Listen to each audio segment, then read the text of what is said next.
What's up, you guys? Chet-Guthrie, the Dream Poet here, coming to you all with a very brief statement before the start of this video.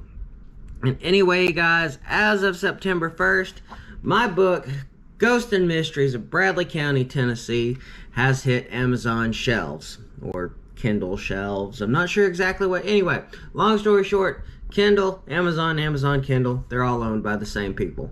Anyway, you guys, I'm super excited. This is my very first self-published book. And anyway, I thought, I would just share it with you guys. You can find the link to this book in the description box below. If you've ever wanted to find a way to support the channel or support my adventures to keep this boat afloat, well, this is a perfect idea. You can give it as a gift to a friend, a family member, or just a book to share around the campfire for this fall season. Because as you all know, haunt season is upon us. It's my favorite time of year, my favorite filming time of year, and you know what? This book is awesome as well. But anyway, guys, I'm going to let the cameras roll. This was a fun vlog to make. It's a really good one, so let those cameras roll now. And finally tonight, we're on the cusp of Halloween, and Knoxville's history only adds to its mystery. 10 News reporter Sean Franklin has the story of Abner Baker and the old Presbyterian Church Cemetery downtown. You may have walked by it. It's right here in downtown Knoxville, the old Presbyterian Church Cemetery, and the story behind it might just spook you out. Well, here we go. Chet-Guthrie's not afraid of the dark. I'm pretty sure something's bound to show up. And he's not afraid to find a new story. Found it. Right here, Abner Baker. Headstone 117. The story of Abner Baker brought the ghost hunter and explorer to the old Presbyterian Cemetery near the State Street Garage.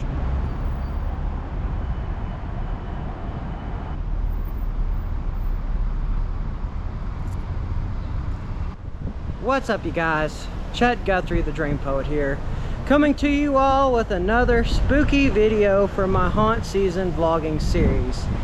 Anyway, you guys, today I am out here in downtown Knoxville. As you all can tell, there's a lot of hustling and bustling going on today. But here in downtown, there is the city's oldest cemetery. And the oldest cemetery here in the city is the First Presbyterian Church Cemetery. And this explains a little bit more about it here on this historical placard. Founded in 1792 with James White, John Adair, and George McNutt, founding elders. White, who gave the ground to the church, is buried here, as here are Samuel Carrick, first pastor and president of Blount College, now the University of Tennessee, William Blount, governor of the Southeastern Territory, and many other prominent pioneers.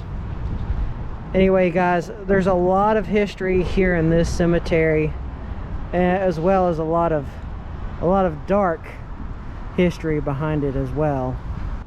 If you look amongst these headstones, you will see one year that sticks out in particular, and that year is the year 1838. And now there is a good reason for that. You see, in the year 1838, there was a mysterious epidemic that came through Knoxville. It killed a lot of people here in town, and a lot of people are buried here in this grave, or this cemetery. Now, a lot of historians don't know what particular disease it was, but a general consensus of what people believe, they believe it to be typhoid fever that came through and made a lot of victims and out of this particular disease, or this city.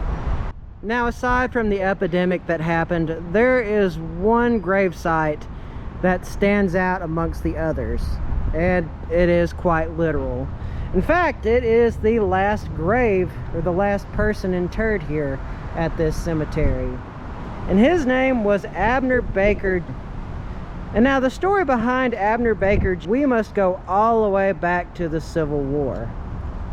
You see, Abner Baker, he was a Confederate soldier.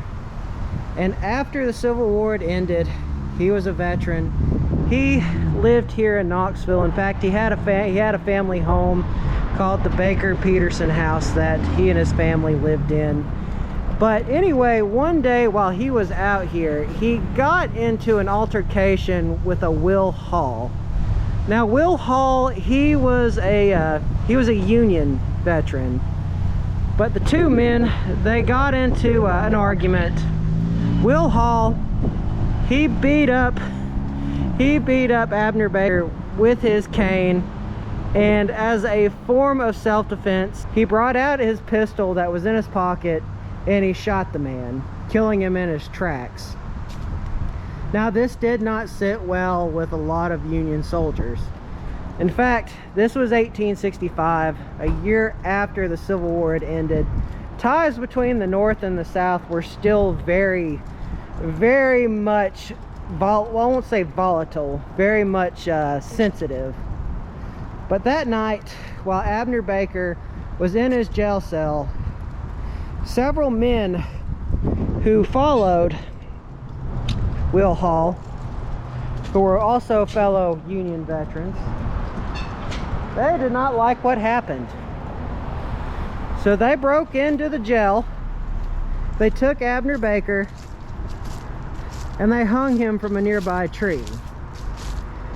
Now Abner Baker, they let his body hang here, or hang in this nearby area for a few days until they brought his body back down. But the legend goes that you could still see his body hanging from the tree. And from what I understand, I believe the tree was cut down in the 1960s.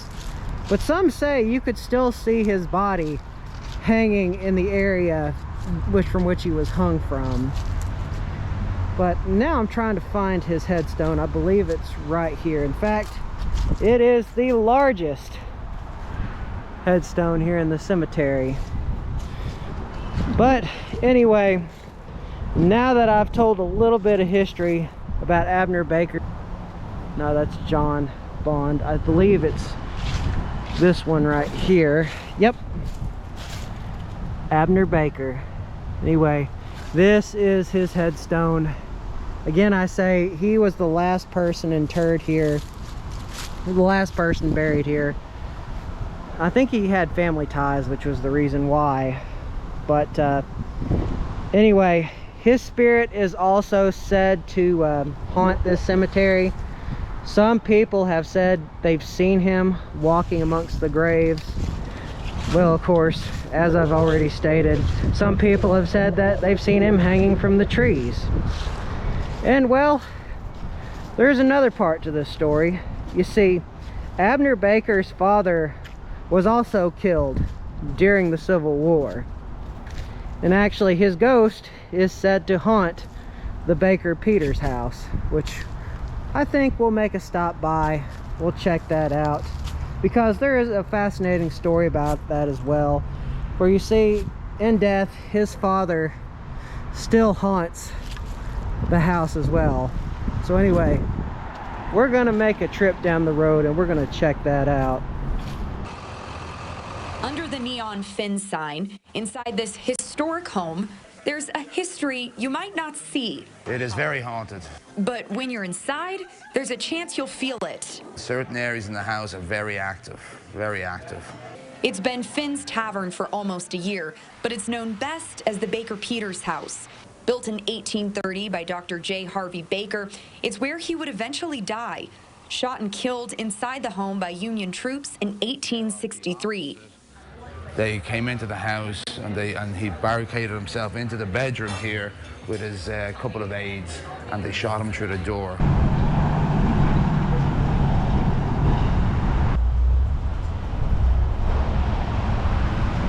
Now presently, the Peters Baker house, it is a jazz club, or it was a jazz club.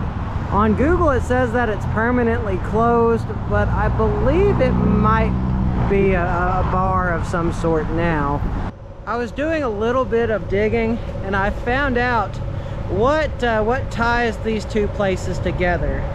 Well, by not only Abner Baker Jr.'s haunting, and this historical marker tells all that. Which, by the way, here is a memorial for Abner Baker. In memory of Abner Baker, a Confederate soldier died September 4th, 1865, aged 22 years. A martyr for manliness, and personal rights. Cowards die many times, the brave but once. Erected in 1926 by the Abner Baker Chapter, United Daughters of the Confederacy. But how all this came about was because Will Hall, he was the reason why Abner Baker's father got killed.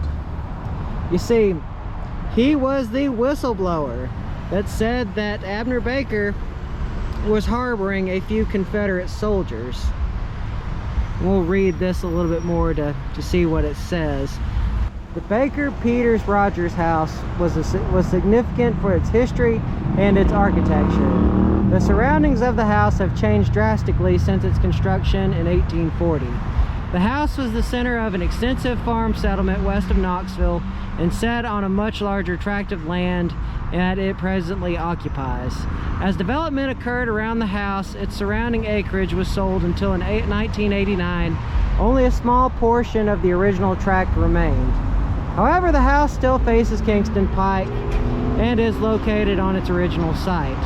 The Kingston Pike offered good transportation access to Knoxville and more western settlements.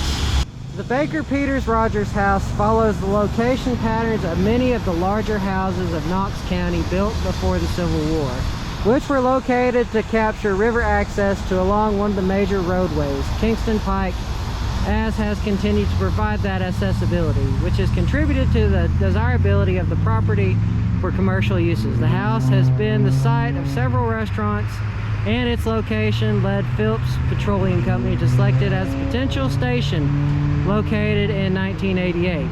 The Baker Peters Rogers house was built as the home of Dr. James Harvey Baker, a prominent local physician. Some accounts of Dr. Baker's activities during the Civil War report him as being aligned with the Confederate troops. Now, historically, it hasn't been proven on that, but a lot of sources point to Dr. Abner Baker Sr. aligning himself with the Confederacy. But anyway, now this particular sign is wrong. It says that he had a hospital for these Confederate soldiers, but that wasn't the case. But anyway, as the story goes, these Confederate soldiers, they walk up to this house and they demand that Abner Baker give up his Confederate troops that he's harboring. And he starts shooting at them, and they start shooting at him. And anyway, the Union troops, they're firing through the windows. And anyway, they bust down through this house. He barricades the door with his wife. And anyway, his wife, Mrs. Abner Baker, Mrs. Baker says, "Hey, if we surrender, you know, we'll give up everything, just please stop." Well, that didn't happen. Abner Baker Sr., he is shot twice, mortally wounded, and as he says to his wife, "I am dead," and one of these Union troops puts a gun in his mouth, and I believe, from what I understand in the story, it was a what do you call it? It is it's the pointy thing on the guns.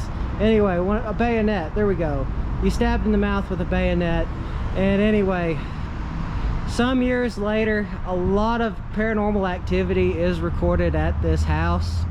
For example, there is a lot of poltergeist activity that has been reported here. A lot of stuff that has flown off the shelves. It's also recorded that a disembodied laughter has been recorded here. And I know there's been other paranormal activities that have gone on in this house. Many believe it is the vengeful spirit of Abner Baker Sr. But also, his son is said to haunt this building as well. But fast forward to 1865, Will Hall, as I said, he was the one who did the whistleblowing. And that altercation, It was by not some fate or argument. Abner Baker was avenging the death of his father. So it's very interesting how one ghost story ties into another ghost story and it all comes full circle. That's very fascinating.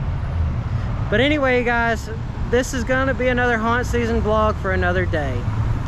I mainly got the idea for this one when I did a news feature from WBIR back when I was with Adventures United. Sean is a good friend of mine. I mean, he and I keep in touch, and I thought, you know what? Why not go back and look at this this ghost story, or ghost stories, I should say, that have haunted Knoxville for a while now. But anyway, guys, remember, don't forget to subscribe and hit the bell icon. Always means a lot. Goes to show that y'all care and that y'all want to see more awesome videos. So without further ado, you guys, this haunt season vlog is over. See y'all in the next one.